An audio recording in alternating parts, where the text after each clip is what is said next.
코로나 바이러스로 인해서 집안에 있는 시간이 많아지면서 사람들의 걱정은 나도 혹시 확 찌는 자가 되지 않을까라고 하는 걱정들을 많이 하고 있다고 합니다. 저의 경우만 보면 2월, 3월, 4월 되면서 한 3kg 정도 늘었던 것 같습니다. 그래서 이 몸이 너무 둔해지는데 이런 느낌이 들었는데 5월달 그 릴레이 금식기도 하면서 저녁 금식을 한 20여일 했던 것 같아요. 뭐 바깥에 모임이 있으면 저녁에 먹어야 되는 일들이 불가피해서 먹고, 그렇지 않으면 저녁을 금식했는데 지금은 3kg가 빠지고 코로나 이전으로 몸무게는 들어간 것 같습니다. 어쨌든 확 찌면 안 되겠다는 느낌을 많이 갖고 있습니다. 불편하니까. 코로나라고 하는 고난이 우리의 외적인 무게를 감당할 수 없도록 만들어 버리고 있는 증상들을 정말 많은 사람들이 경험하고 있습니다. 여러분의 몸무게는 얼마 됩니까? 코로나 때문에 얼마나 늘었습니까? 몸무게를 물어보는 것이 실례라고 하지만 조금 더 세분해서 생각해 보시면 좋겠다라는 생각이 듭니다. 여러분의 뇌의 무게는 과연 얼마나 됩니까? 뇌의 무게를 검색해 보니까 뇌의 무게는 태어날 때 한 380g 정도 태어날 때가 있다고 합니다. 그런데 그 머리의 뇌의 무게가 한 2kg까지 증가한다고 합니다. 그런데 한 2kg 정도까지 증가하고 그 이상도 증가하는데, 어쨌든 사람의 그 전체 몸무게에서 한 2.4% 정도를 차지하는 게 좋다고 또 그렇게 이야기하는 것도 읽어보았습니다. 여러분의 무게는 과연 어느 정도 됩니까? 뇌의 무게, 아니면 여러분의 이 신체 안에 심장의 무게, 아니면 나눠서 또 생각해 보시면 여러분의 무게가 가장 많이 나가는 부분은 과연 어디입니까? 뇌가 주로 생각하는 생각의 무게는 과연 얼마나 되겠습니까? 여러분이 생각하는 그 생각의 무게는 과연 얼마나 된다고 생각합니까? 또 여러분이 느끼는 삶의 무게는 과연 얼마나 됩니까? 감당할 수 없을 만큼 무겁다고 사람들이 이야기하는데, 과연 내가 느끼는 삶의 무게는 왜 그렇게도 무겁게 느껴지는지, 도대체 진짜 무거운지 한번 생각해 볼 필요가 있다는 겁니다. 더 심각한 것은 고난이 가져온 두려움 때문에 예배가 회복되지 못함으로 말미암아 어쩌면 외적인 무게는, 물리적인 무게는 늘어나가는데 영적인 무게는, 영성의 무게는 제로 아니면 마이너스 상태로 가고 있는 것은 아닌가 하는 생각도 해볼 수 있습니다. 여러분의 영성의 무게는 과연 얼마나 됩니까? 여러분의 마음의 무게는 과연 얼마나 됩니까? 여러분의 인격의 무게는 과연 얼마나 중량이 나간다고 생각합니까? 무섭게 다가오는 세상의 고난을 이겨내려고 한다면 어쩌면 육체적인 무게가 아니라 영성의 무게가 있을 때, 아니면 인격의 무게가 있을 때, 마음의 무게가 있을 때 외적으로 다가오는 그 무섭게 다가오는 세상의 그 핍박과 유혹과 여러 가지 것들을 이겨낼 수 있을 텐데, 세상 고난의 무게를 이길 수 있을 텐데, 진짜 우리는 그 무게를 감당할 만큼의 영성의 무게를, 마음의 무게를 가지고 있는지 한번 생각해 볼 필요가 있다는 말입니다. 오늘의 말씀에 등장하고 있는 이 벨사살이라고 하는 왕은 성경에 등장하는 무게를 달아본 사람이라고 얘기할 수 있는 왕이 벨사살 왕입니다. 그것도 하나님의 저울에 달려 부족함에 비었다, 하나님의 저울에 달려 쓸모없게 되었다, 하나님의 저울에 달려 무게가 나가지 않았다, 이렇게 얘기할 수 있는 왕이 벨사살이라고 하는 왕입니다. 벨사살의 사건을 함께 생각해 보시면서 과연 내 인생의 무게는 얼마나 되는지 점검해 보시고, 이 코로나 바이러스로 인해서 확 찌는 이 시기에 정말 우리가 우리의 영성을, 우리의 인격을, 우리의 마음을 하나님이 기뻐하시는 합격점에 가져갈 수 있는 우리 모두가 될 수 있기를 주님의 이름으로 축복합니다. 우리 인생의 무게가 얼마나 될까 하는 것이 궁금한 문제입니다. 설교를 시작하면서 꼭 물어보셔야 됩니다. 내 인생 20여 년 동안, 아니면 한 30년 동안, 40년 혹은 50년, 60년, 70여 년 동안 과연 내 인생은 하나님의 기준에 합격 점수를 맞을 수 있을 만큼의 무게인지 한번 생각해 보시면서 말씀을 나눌 수 있기를 바랍니다. 본문에 등장하고 있는 바벨론 나라는 느부갓네살이라고 하는 왕이 40여 년 동안 잘 통치했던 왕이었습니다. 느부갓네살은 하나님을 인정해 주었던 그런 왕이었습니다. 그러나 하나님을 인정해 주었다고 해서 그의 끝까지 그가 정말 겸손하고 좋은 왕이었느냐? 그렇지는 않았던 것 같습니다. 그래서 그의 말년에 그는 겸손하지 못함으로 말미암아 하나님이 그의 왕위를 폐위시켰다 말씀하시는 그 말씀들이 있을 정도로 그는 잘 다스린, 잘 통치한 왕이었지만 그의 끝 마지막은 결코 아름답지 못한 그런 왕으로 장식되고 있는 것을 볼 수가 있습니다. 특히나 그가 죽고 난 다음에는 그 느부갓네살 이후에 심각한 음모들이, 왕권의 도전들이 있었던 것을 볼 수가 있습니다. 처음에는 느부갓네살 아들 아벨 마르둑이라고 한 사람이 왕위를 이어받았는데 그는 2년 정도 통치하다가 그의 매제였던 네리글라살이라고 하는 그 매제가 그를 죽이고 4년 동안 또한 통치하기 시작합니다. 그러니까 2년 다스리고 왕위 빼앗기고 그리고 진짜 정통성이 없는 네리글라살이 그 왕위를 이어받았습니다. 그리고 그 느부갓네살의 아들 라바시 마르둑이라고 하는 그 아들이 9개월 만에 그 사위였던 그 나보니두스에게 암살당하고 나서 그리고 40년 넘게 왕자를 지켰던 그 느부갓네살의 이후에 왕위는 2년, 4년, 그리고 9개월 이렇게 계속해서 찬탈이 이루어져 가기 시작하는 것이죠. 나도니보스라고 하는 사람이 바벨론의 공식적인 마지막 왕으로 대도됩니다. 그런데 그 사람은 그 전쟁을 좋아해서 계속해서 외부로 전쟁을 다녔기 때문에 자기 아들 벨사살을 내부의 통치자로 세우는 것이죠. 그래서 제1통치자는 나도니부스고 그리고 제2통치자는 벨사살이고 오늘 어떤 말씀에 등장하고 있는 것처럼 이 문제를 해결해 주는 사람은 내가 이 나라의 셋째 통치자 삼겠다라고 얘기하고 있는 벨사살의 이야기가 첫 번째 통치자는 자기 아버지 나도니보스고 그리고 둘째 통치자는 벨사살이고 그리고 셋째는 내가 이 문제를 해결해 준 사람에게 주겠다라고 얘기할 정도로 권력이 계속해서 찬탈되어지고 권력이 무너지고 했던 일들이 이 바벨론 지역에 있었던 것입니다. 다니엘서 5장에는 이 벨사살 왕이 등장합니다. 실제로는 그의 아버지가 마지막 통치자이지만 그는 내부적 통치자로 등극하여서 읽었던 말씀 5장의 맨 처음 절 1절 말씀에 보면 벨사살이 귀족 1000명을 위하여 큰 잔치를 베풀고 그 1000명 앞에서 술을 마셨다라고 말씀하고 있습니다. 술잔치를 벌이고 있는 것이죠. 그것도 2절 말씀 3절 말씀 보면 예루살렘 성전의 그릇들을 가져다가 그 성전의 성구들로 술잔 삼아서 흥을 돋구고 있는 모습들이 그들에게 있었습니다. 뿐만 아니라 4절로 가면 그 음탕한 술파티에 각종 신들을 찬양하는 일들도 있었던 것을 말씀하고 있습니다.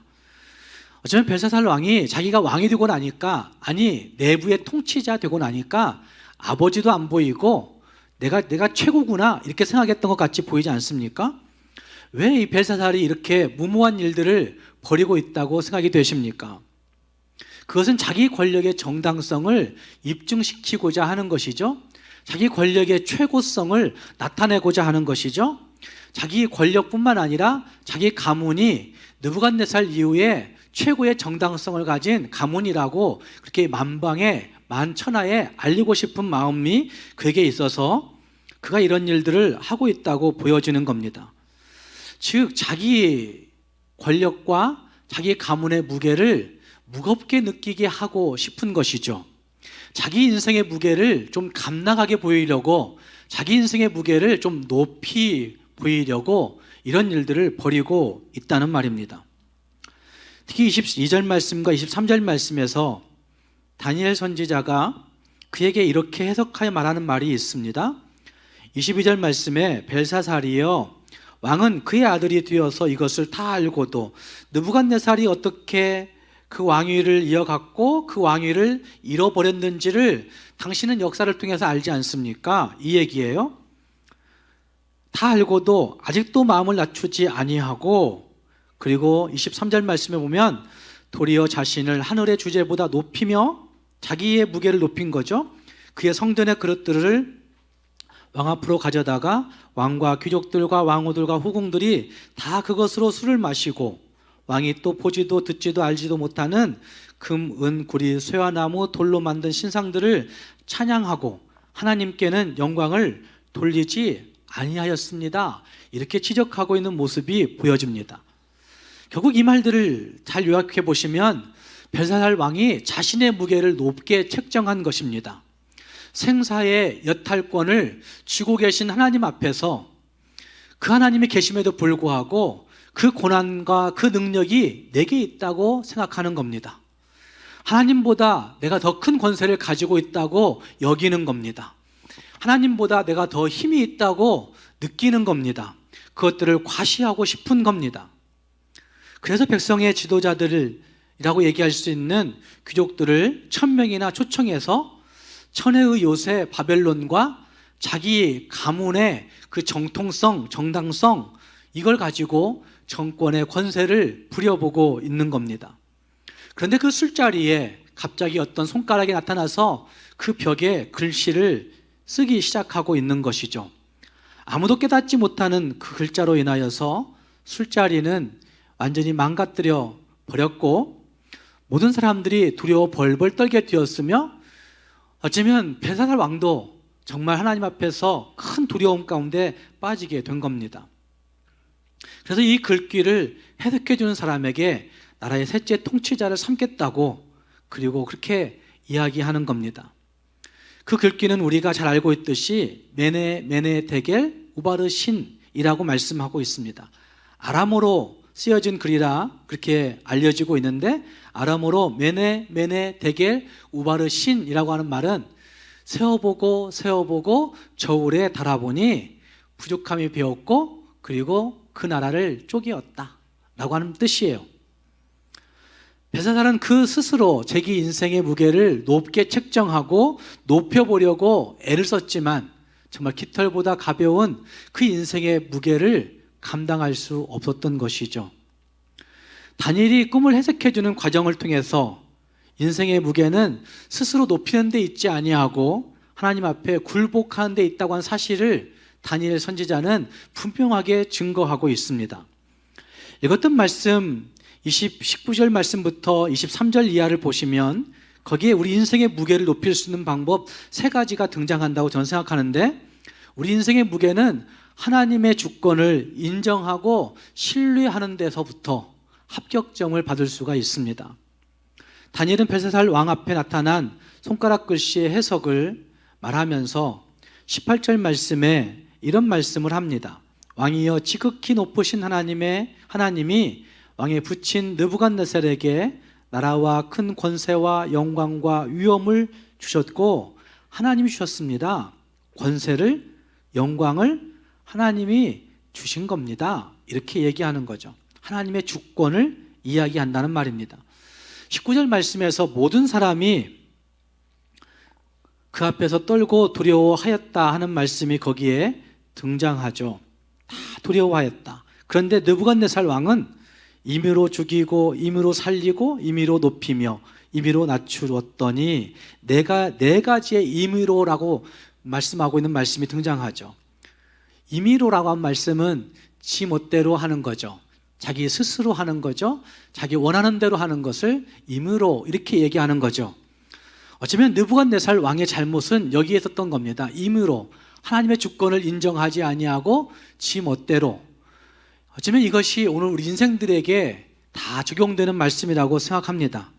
인생들은 내 인생의 모든 것이 내 주권에 있는 줄 착각하며 살아갑니다. 그러다가 20절 말씀 보시면 그 마음이 높아지며 뜻이 완악하여 교만을 행함으로 그 느부갓네살의 왕위가 패한 바 되고 그 영광을 빼앗긴 것입니다. 이렇게 얘기하고 있습니다. 하나님이 하신단 말씀을 계속해서 하고 있는 거죠. 21절 말씀에서도 하나님이 하신단 말씀을 하고 있습니다. 그가 쫓겨나서 들짐승의 마음과 같았고 들나귀와 함께 살며 소처럼 풀을 먹으며 이슬에 젖고 했던 것들 그 자리에 세우시는 줄을 알게 이르렀나이다. 하나님이 세우시는 줄을 알게 이르렀나이다. 이렇게 말씀하고 있는 겁니다. 우리 모든 사람들이 임의로 행하는 일들이 너무나 많습니다. 임의로 생각하는 일들이 많습니다. 임의로 착각하고 살아가지만 임의로 살다가 열심히 살다가 어떤 한 번의 징계가 내려질 때, 징계 채찍이 내게 닿아질 때 우리는 종종 하나님의 주권이 여기에도 있었구나, 하나님의 주권이 있었지, 하나님이 다스리지 않으시면 안 되지, 하나님이 복 주시지 않으면 우리는 어떻게 할 수가 없지, 이런 마음을, 이런 믿음을 조금 회복할 때가 있습니다. 결국 내 인생의 무게를 하나님이 주관하신다는 사실을 우리는 인정하고 그분 앞에 신뢰해야 된다는 말입니다. 그래야만이 하나님 앞에 합격점을 얻을 수가 있는 것입니다. 사랑하는 여러분, 하나님의 주권을 어느 정도 신뢰하십니까? 지금 하나님의 주권을 얼마나 인정하십니까? 혹시 내 인생에서 내 생각과 내 뜻과 내 의지와 내 행동들이 다 임의대로 우리 멋대로 하고 있는 것은 아닌지 돌아보아야 된다는 말입니다. 그렇게 할 때 우리도 확 쪄버릴 수 있는 위기가 있다고 하는 사실들을 기억해 보면서 정말 하나님의 주권을 온전히 인정할 수 있는, 정말 신뢰할 수 있는 저와 여러분이 되어서 하나님 앞에 합격점을 받을 수 있는 우리 모두가 될 수 있기를 주님의 이름으로 부탁드립니다. 두 번째 생각은 그분 앞에 마음을 낮출 때, 하나님 앞에 겸손할 때 하나님의 사람들이 갖추어야 할 무게감이 비로소 생기는 것입니다. 하나님 분명 말씀하지 않습니까? 교만한 자들을 물리치시고 겸손한 자들을 복 주신다고, 겸손한 자들을 들어 쓰신다고 말씀하신 말씀이 성경에 참 많이 등장합니다. 결국 하나님 앞에 낮추는 것, 하나님 앞에 겸손하는 것, 이것이 우리에게 절실하게 필요하다는 말입니다. 내 무게감을 먹고 살아가는 것이 아니라 내 무게감이 없다고 여기면서 하나님 앞에 겸손할 수 있는 태도가 필요하다는 말입니다. 작년 6월에 천국에 부름받은 한동대학교의 초대 총장 김영길 장로님이 계십니다. 저는 이 김영길 장로님이 쓴 책도 읽어보고 했지만 이분이 이렇게 죽은 후에도 많은 사람들에게 영향을 끼치는구나 하는 사실은 그가 죽고 난 후에 그를 기념하는 많은 사람들이, 저희 친구들이 페이스북에 올리는 글들을 통해서 그의 위대함을 알았습니다. 그는 미국 나사 우주항공국이 정말 탐을 내는 그러한 인재 중에 한 명이었습니다. 그는 두 개의 특허를 가지고 있는데 합금 제조 기술에서는 세계가 부러워하는 놀라운 기술을 그가 가지고 있었습니다.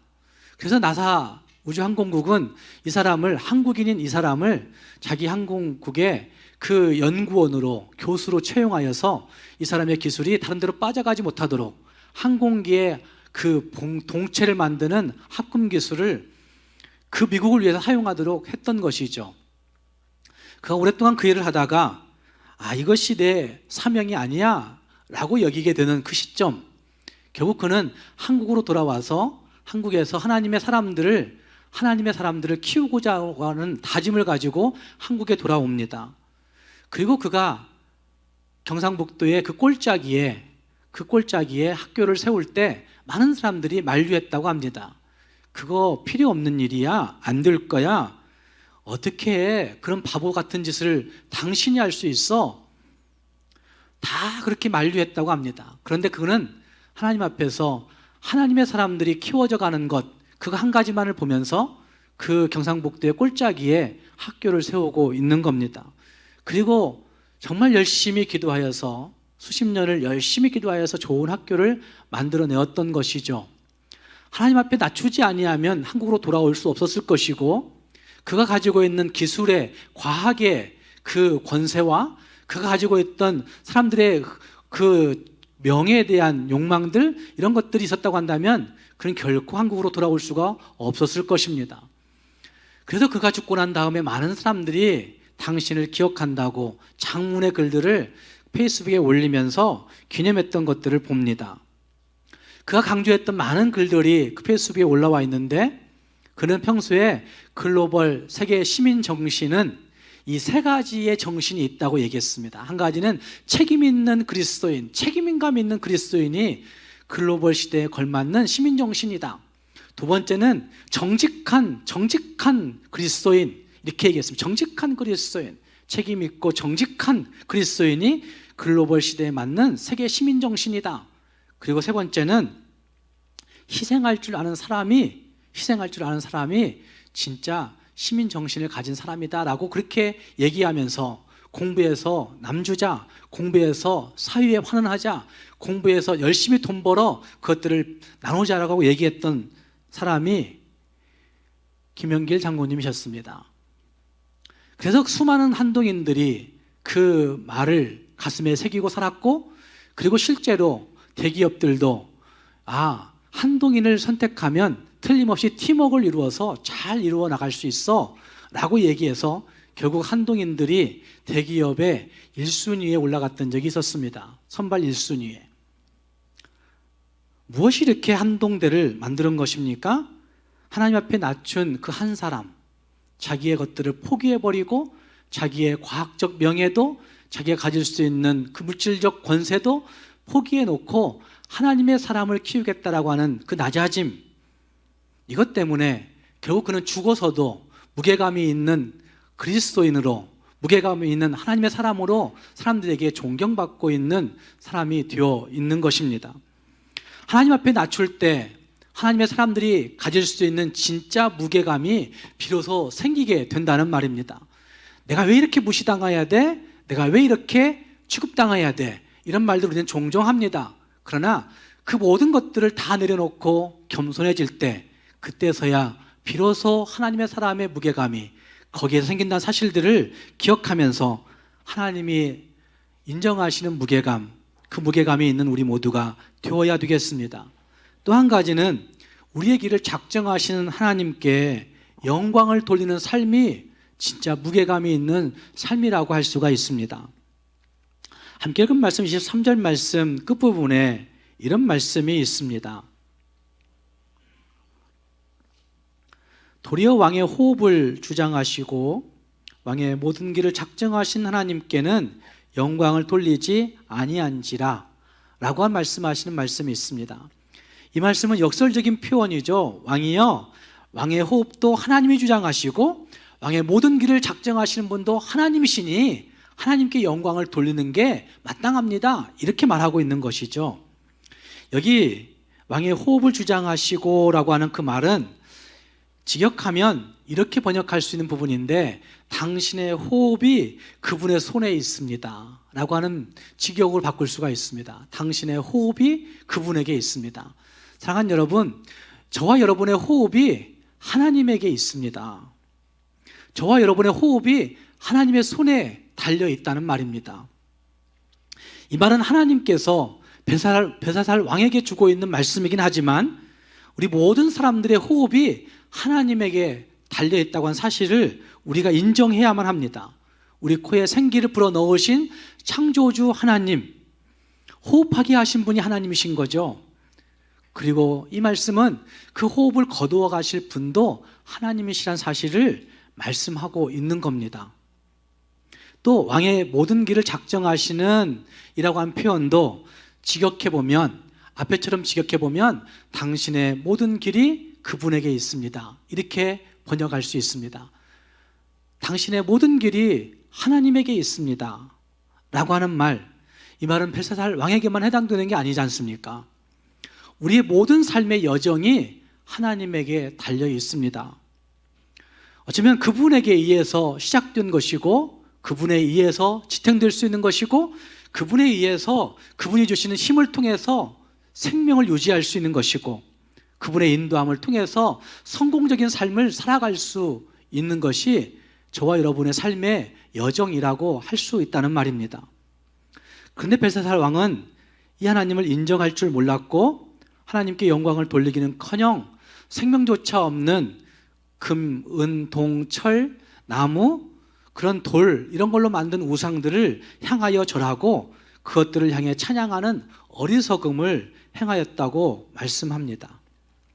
또 여기 말씀에 등장하고 있는 하나님께는 영광을 돌리지 아니한지라 라고 하는 구절은 다니엘서에 총 3번 사용되어졌습니다. 4장 34절 그리고 37절 말씀에서, 그리고 5장 여기 23절 말씀에서 사용되어지고 있는데, 이 말씀은 느부갓네살의 경건을 이야기하고 있는 구절에 사용되어졌습니다. 37절 말씀에 느부갓네살은 하늘의 왕을 찬양하며 칭송하며 경배하노니, 느부갓네살의 경건을 이야기할 때 이 단어가 사용되어졌고, 여기 5장 23절 말씀에서는 벨사살 왕의 불경건을 대조하고 있는 용례로 다니엘서에 3번 사용되어지고 있는 단어입니다. 이러한 벨사살의 모습은 하나님의 생명을 떠나 있는, 하나님의 생명에서 떠나 있는 우리 인간들의 영적 주소를, 영적 중량을 잘 보여주고 있는 대목이라 할 수 있습니다. 로마서 1장 23절 말씀과 25절의 표현대로 모든 인생들이 썩어지지 아니하는 하나님의 영광을 썩어질 사람과 금수와 버러지의 형상으로 바꿔버렸다고 말씀하고 있는 그 말씀처럼, 결국 우리들이 하나님께 돌아갈 영광들을 취하여 다른 것들에 주고 말았다고 한 사실을 말씀하고 있습니다. 사랑하는 여러분, 내 모든 길을 작정하신 하나님께 진짜 영광을 돌리는 그 삶이 우리 인생의 무게감을 결정짓는 겁니다. 내 인생의 무게감을 위해서, 내 명예의 무게감을 위해서, 내 직분의 명예감을 위해서 우리는 열심히 헌신하는 것 같지만 그것은 진짜 무게감이 되지 못하고 언젠가 다 무너져 버릴 공든 탑들인 거죠. 그러나 진짜 내 모든 길을 작정하신 하나님, 내 모든 길을 결정하시고 인도하신 하나님, 그분께 영광을 돌리며 살아간다고 한다면 우리 인생은 죽어서도 하나님의 영광을 위한 도구가 될 수 있기에 진짜 무게감이 있는 인생들이라 할 수 있다는 말입니다. 또 한 가지 생각할 수 있는 가장 중요한 부분도 여기 또 한 가지 있는데, 그것은 우리 인생의 무게중심이 어디로 쏠려 있는가 하는 부분입니다. 함께 읽은 말씀 가운데 메네 데겔이라고 하는 말씀 상해 보셔야 됩니다. 하나님이 벨사살에게만 메네 데겔 하시는 것이 아니죠. 마태복음 25장을 보시면 하나님은 우리의 모든 것들을 언젠가 다 계수하실 날이 있다고 말씀하지 않습니까? 그러니까 메네 데겔은 벨사살에게만 적용되는 것이 아니라 오늘 저와 여러분에게도 적용될 수 있는 것이죠. 근데 하나님께서 메네 데겔 하실 때 그 평가의 기준은 단순히 중량감이 있다고 되는 것은 아닐 것입니다. 다시 말해서 단순히 무게만 많이 나간다고 되는 것이 아니라는 말입니다. 27절 말씀에 이런 말씀하지 않습니까? 왕을 저울에 달아보니 부족함이 보였다 하미요 라고 하는 말씀, 중량 가지고 따지는 문제가 아닐 겁니다. 누구의 저울에 달린 겁니까? 거기에 세상의 저울에 달린 겁니까? 바벨론 그 역사 속에 있는 왕들의 저울에 달린 겁니까? 누구의 저울에 달린 거죠? 하나님의 저울에 달린 거예요.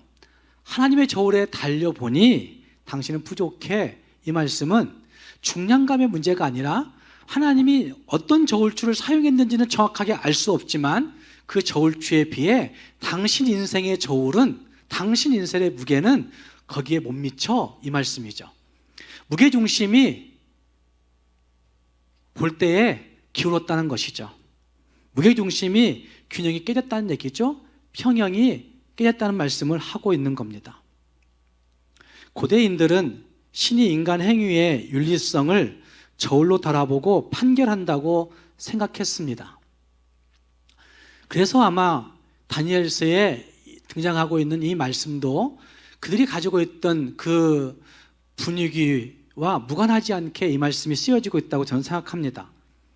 이집트의 오시리스라고 하는 신화에 보면 거기에 죽은 자들이 통과해야 되는 마하트의 홀이 있는데, 마하트의 홀에 들어가면 사람들은 거기에 자기의 심장, 자기의 양심에 해당하는 심장을 내어놓고 저울에 달아보아야 되는 장면이 나온다고 합니다.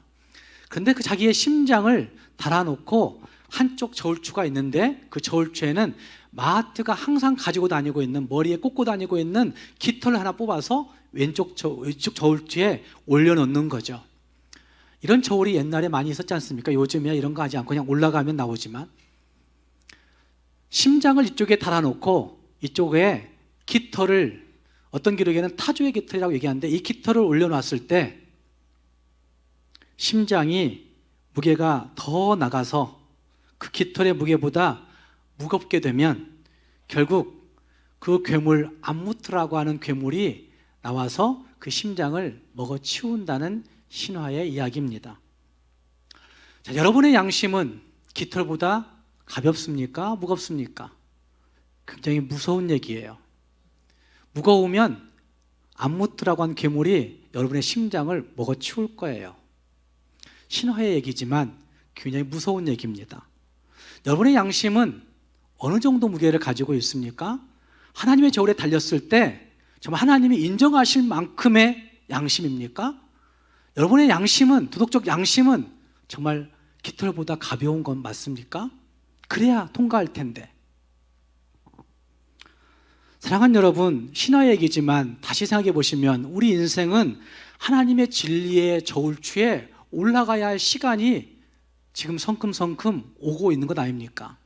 코로나 바이러스로 말미암아 선교사님들이 미국에서 죽는다는 얘기를 많이 접하고 있어요. 그런데 그 일들을 볼 때마다, 그 소식들을 접할 때마다 내 인생도 저렇게 될 날이 얼마 남지 않았을 텐데 라는 생각을 가질 때가 있습니다.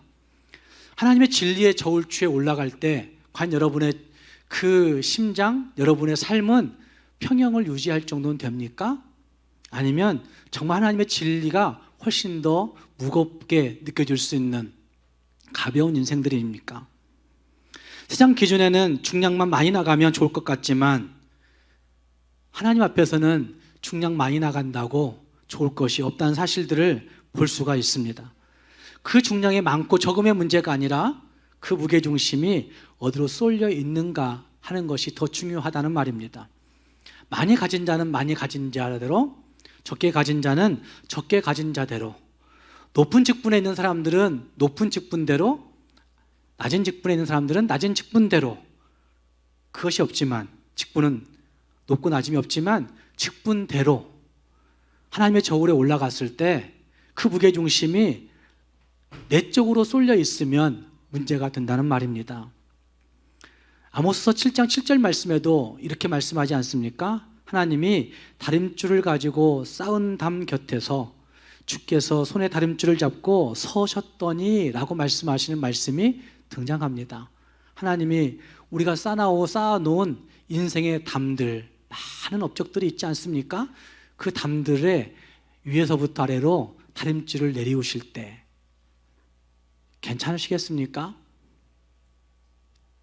우리가 쌓아놓을 수 있는 그 많은 담들, 그 담에 하나님의 다림줄이 내려질 때 괜찮겠느냐는 말입니다. 그 다음에 처음이 조금씩 정말 0.0. 몇 밀리미터 정도의 조금만 기울어져도 아마 한참 올라가서는 많이 기울어진 모습으로 나타날 겁니다. 하나님의 저울에 올라갔을 때 그 무게중심이 어디로 쏠려 있지 아니한지 하는 것을 물어보는 말씀이 오늘의 말씀이라 할 수 있습니다. 사랑하는 성도 여러분, 우리 모두가 이 코로나 바이러스의 문제 앞에서 우리 인생이 진짜 두려워해야 될 대상을 진짜 두려워할 수 있고, 우리 인생에 진짜 기억해야 할 대상을 기억할 수 있고, 진짜 신뢰하고 마음에 새겨야 될 하나님을 마음속에 모심으로 말미암아 진짜 하나님이 기뻐하시는 합격점, 하나님이 기뻐하시는 무게중심을 가지고 살아갈 수 있는 진짜 무게감 있는 그리스도인이 될 수 있기를 주님의 이름으로 축복합니다. 기도하겠습니다.